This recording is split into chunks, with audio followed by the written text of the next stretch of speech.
Senga ZRA hian ZRA hian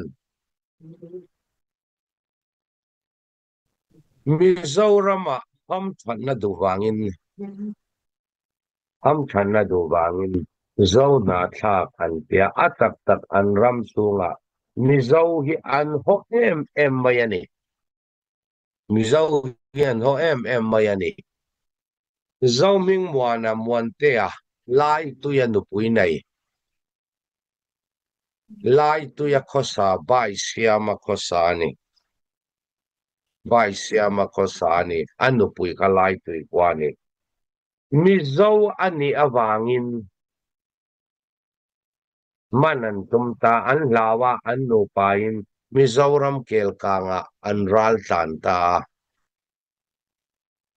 Anu adam theilawa lai tui dam doin a daktorin in entira an ron hongkha an mana kelkang VC in a fiat puina te kelkang YMA fiat puina le kha tein ZRA a an gile lea moin ni thengin achan chin fiat ani tolo an that chu tiang bokin soi ming thanga mun lua khwa hai mol khothara pem buram boy wangin zo khothara ral tan December ni nia sum don na til wangin thilama kuwale sum dong miania a boy pui kha an lo mana voin ni theng chan chin ria tani to lo an that to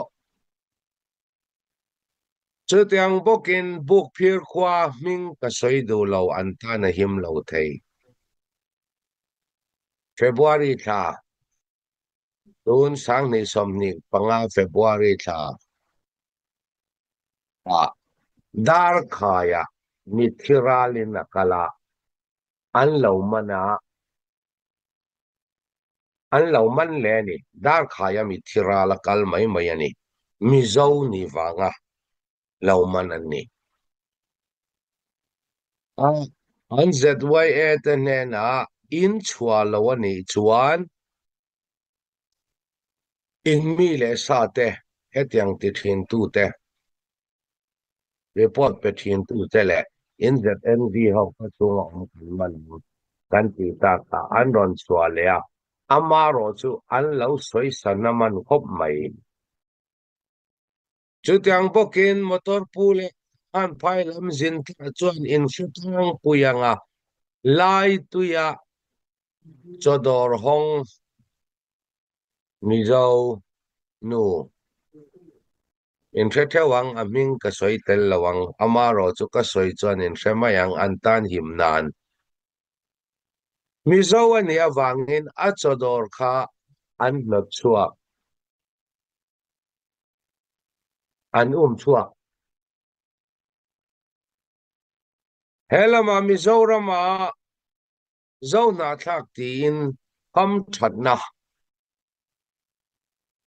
andu amaro chu ram chunga mizo hi khwa thian min huani ka soita kang khan voin ni apo kan vanor reng lo kan va kap reng lo heng che o kan soi du lok chu kan zep tel le du lok chu